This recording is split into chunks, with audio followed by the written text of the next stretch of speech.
Beleza, vamos começar devagar. Eu pego coisas, especificamente carros. Carros bons, do tipo que custam mais do que a maioria das pessoas ganha em um ano, talvez em 5, não sei. E sim, eu sei o que você tá pensando, mas guarda o seu julgamento. Eu tenho meus motivos. Eu não ataco gente normal, gente que está ralando para sobreviver. Meus alvos? Os que têm mais do que sabem o que fazer com o dinheiro que têm. Os que não sentiriam falta de um dos seus brinquedinhos lindos por mais de uma semana, antes do seguro cobrir um novo, ainda mais lindo. Dá pra dizer que eu sou um ladrão com uma clientela específica. São ricos que podem comprar outro. Eles provavelmente merecem. A maioria deles, do jeito que ficam ricos em primeiro lugar. Eu sou bom no que faço, muito bom. Faço isso há anos. As ferramentas do ofício, os métodos. Não é sobre isso do que se trata. Eu não estou aqui para dar um seminário ou tutorial, mas sim por causa do que aconteceu na segunda-feira passada. Algo que me deixou desconfiado da minha sombra quando fico perto de uma luz. Algo que me fez questionar tudo. Algo que faz o pelo do meu braço arrepiar só de pensar. Tinha um cara, um dos ricos locais daqui da cidade, e ele tinha o carro. Último modelo, importado, estiloso, preto como uma noite sem estrelas. O tipo de carro que sussurra poder, mesmo quando tá estacionado.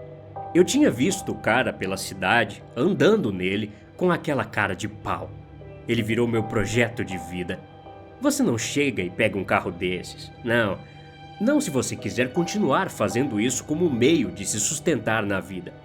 Primeiro, você observa, aprende. Paciência é fundamental. Então, eu o observei. Por semanas. Aprendi suas rotinas, seus hábitos, onde ia, quando ia. A maior parte era previsível. Escritório, restaurantes chiques, clube de golfe, chato. Mas aí, eu encontrei a falha, o segredinho. Toda segunda à noite, ele ia com o carro para um prédio de apartamentos na beira da cidade. Não era a parte mais legal da cidade. Definitivamente não era onde você esperaria um cara desse tipo estar. Ele estacionava numa rua lateral tranquila, entrava por algumas horas nesse prédio, depois saía. Imaginei que ele, sendo um cara casado, estava ali traindo sua esposa. Clássico, a escapada dele, o segredinho dele o tornava vulnerável. E o carro, estacionado lá fora, longe da garagem segura de sua mansão? Essa era a minha oportunidade. Então, na segunda passada, me arrumei, roupa escura, ferramentas no meu kit, coração batendo no ritmo constante de adrenalina e expectativa. Encontrei um lugar nas sombras, em frente onde ele costumava estacionar, e esperei. A noite estava fria, quieta, os postes de luz lançavam sombras longas e solitárias. Perfeito. Na hora certa, aquele carrão preto roncou pela rua e estacionou. O cara saiu, olhou em volta rapidamente. Um hábito, provavelmente, mas não o suficiente. E então, correu para dentro do prédio de apartamentos. A porta bateu atrás dele. Hora do show. Deixei uns minutos se passarem, a rua se acalmar. Então, andei, rápido, silencioso, como um fantasma. Anos de prática te deixam com os pés leves. Cheguei no carro. Ele brilhava sob a luz da rua, ainda mais imponente de perto. Segurança de última geração, eu sabia disso. Mas como eu disse, eu sou bom. Comecei a trabalhar. Minhas ferramentas são especializadas. Elas fazem o que devem fazer. Sem barulho, sem frescura. A porta do motorista abriu com um estalo suave, quase educado. Sem alarme. Perfeito. Entrei, um sorriso brincando nos meus lábios. O cheiro de couro novo e aromatizante caro encheu minhas narinas. Babaca convencido. Passei a mão no painel liso. Primeira coisa, sempre verificar os lugares comuns por rastreadores ou interruptores de emergência. Depois, abri o porta-luvas só por hábito, procurando o documento, qualquer coisa interessante. E lá estavam as chaves. Só ali, no porta-luvas, a chave inteligente original emitida pela fábrica. Olhei. Sem chance. Gente tão rica, com carros tão caros, não deixam as chaves no porta-luvas. Era fácil demais. Suspeitamente fácil. Uma risada ecoou no meu peito. Talvez ele fosse tão arrogante assim, ou talvez a mente dele estivesse focado na traição. Seja qual for o motivo, eu não ia questionar um presente. Meu trabalho ficou muito mais simples. Caçada fácil. Mas eu sou o vencedor. Apertei o botão de ligar. O motor ganhou vida com um ronco baixo e poderoso que vibrou no assento. Música para os meus ouvidos. Verifiquei os espelhos, saí da calçada suavemente e fui para fora da cidade, dirigindo em direção à minha garagem escondida, onde eu ia deixar esfriar por um tempo. A viagem foi tranquila. O carro andava como um sonho, responsivo, potente. Eu estava me sentindo ótimo, a adrenalina cantando nas minhas veias. Mais uma noite de sucesso. Essa iria render uma grana bem boa. Então, em uns 10 minutos de viagem, numa estrada escura e deserta, eu senti uma sensação estranha nas minhas costas. Lá embaixo, perto da base da coluna, como se algo estivesse me fazendo cócegas. Suavemente no começo, me mexi no banco, arqueei um pouco as costas, pensando que talvez a tapeçaria estivesse amassada ou algo assim. A sensação não parou. Ficou mais forte. A cócega virou uma picada. Pontinhos pequenos e afiados pressionando minhas costas através da camisa. Franzi a testa. Que merda é essa? Esse carro era novo. Os bancos estavam com defeito? Algum tipo de função de massagem estranha que eu não sabia? Continuou piorando. A picada virou picadas. Picadas afiadas e insistentes, como uma dúzia de agulhas furando minha pele ao longo da minha coluna, espalhando-se pelas minhas costas. Começou a doer, uma dor ardente. Colocando as mãos nas costas, tentando sentir o que estava acontecendo, toquei o couro liso do banco. Nada fora do comum, mas a dor estava se intensificando. Eu tinha que parar o carro. Estacionei na beira da estrada escura, com o motor ainda ligado, e liguei a luz interna.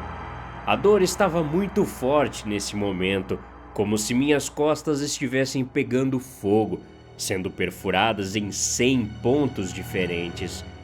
Tirei o cinto de segurança, rangendo os dentes. Precisava ver o que estava acontecendo com o banco. Me virei, esticando o pescoço para olhar para o banco do motorista em que eu tinha acabado de sentar. Minha respiração falhou. Meu sangue gelou. O banco não era mais um banco. Onde deveria estar o couro liso e o estofado ergonômico, havia outra coisa. A luz interna lançava um brilho amarelado doentio sobre ele. Era vermelho, com aparência molhada, e estava se movendo, pulsando quase, como uma língua gigante e carnuda. Uma placa grotesca e carnosa, da cor de fígado cru, preenchendo a forma do banco do motorista, e saindo dele, por toda a sua superfície, havia pontinhos minúsculos e afiados como agulhas, brilhando como 1000 dentes minúsculos. Eles estavam retraindo e estendendo-se ligeiramente, ritmicamente. Era isso que estava espetando minhas costas. Antes que eu pudesse gritar, Antes que meu cérebro pudesse processar totalmente o horror impossível na minha frente, o cinto de segurança que eu tinha acabado de soltar se moveu. Ele chicoteou como uma cobra atacando uma serpente escura de nylon. Enrolou no meu peito apertado, encaixando sua ponta de volta na fivela com um baque doentio. O cinto me prendeu contra a coisa no banco. O pânico explodiu no meu peito, quente e sufocante. Me debati, arranhei o cinto, mas estava impossivelmente apertado, me machucando. Então veio a pressão e uma sensação horrível de sucção nas minhas costas. A língua barra banco carnuda estava pressionando contra mim, aquelas milhares de bordas afiadas cavando mais fundo. Eu podia sentir um calor nojento e molhado se espalhando pelas minhas costas e uma puxada horrível, como se estivesse tentando me puxar para dentro, tentando me comer. Eu gritei, um som cru e aterrorizado engolido pelos limites do carro. Me contorci, me debati, tentando me soltar, mas o cinto me segurava firme. E a coisa era implacável, suas pontas afiadas se enterrando mais em minha pele, a pressão da sucção aumentando. A dor, aguda e agonizante, perfurou minhas costas inteiras. Minha mente disparou, alimentada por puro terror. Eu ia morrer ali, consumido por um banco de um carro desgraçado. Então, me lembrei. Meu canivete, pequeno mas afiado, sempre carrego. Minha mão tateou desesperadamente no meu bolso, o carro vibrando ligeiramente. Ou talvez fosse só eu. A coisa pulsava contra minhas costas. Meus dedos se fecharam em torno do metal frio e familiar do canivete. Puxei, abri com um movimento desajeitado e desesperado. O cinto, eu tinha que cortar o cinto. Serrilhei, a pequena lâmina lutando contra o nylon resistente. A dor nas minhas costas era insuportável, uma sinfonia de 1000 agulhas ardentes. Eu podia sentir minha camisa encharcada com alguma coisa. Eu não queria acreditar que era sangue. A sucção estava mais forte, me puxando com mais força contra o assento monstruoso. Eu gritei, lágrimas de dor e terror escorrendo pelo meu rosto. O canivete cortou um pouco, depois mais um pouco. Com um puxão final e desesperado, o cinto se partiu.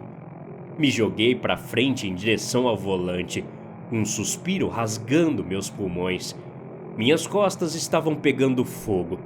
Me esforcei para alcançar a maçaneta da porta. Estava trancada. Claro, tranca central. Provavelmente travou quando comecei a dirigir. Numa onda de desespero alimentado pela adrenalina, me joguei de costas no banco do passageiro.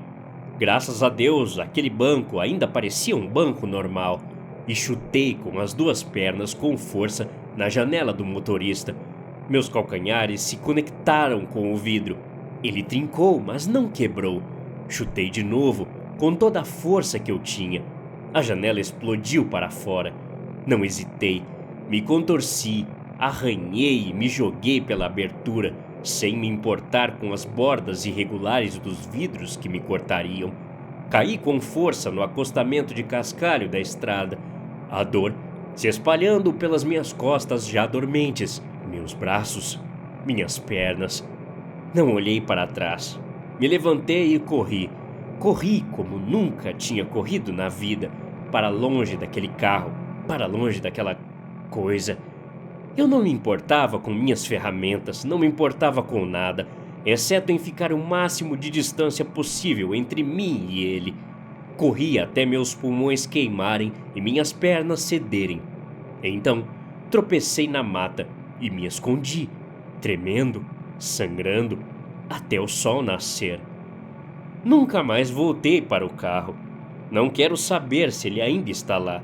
Não quero saber o que é aquilo. Estou escrevendo isso porque todos precisam saber. Você precisa ter cuidado. Aqueles carros caros e chamativos, talvez alguns deles não sejam apenas máquinas. Talvez alguns deles estejam com fome. Talvez aquele cara rico não estivesse tendo um caso. Talvez ele estivesse alimentando seu carro desgraçado. Eu não sei. Tudo o que sei é que minhas costas são uma bagunça de ferimentos minúsculos e nunca mais vou olhar para um carro de luxo da mesma forma. Tem algo lá fora, fingindo ser um carro, e está esperando. Tenha cuidado com os brinquedos que você tenta pegar. Alguns deles te mordem de volta. Até a próxima. Obrigado.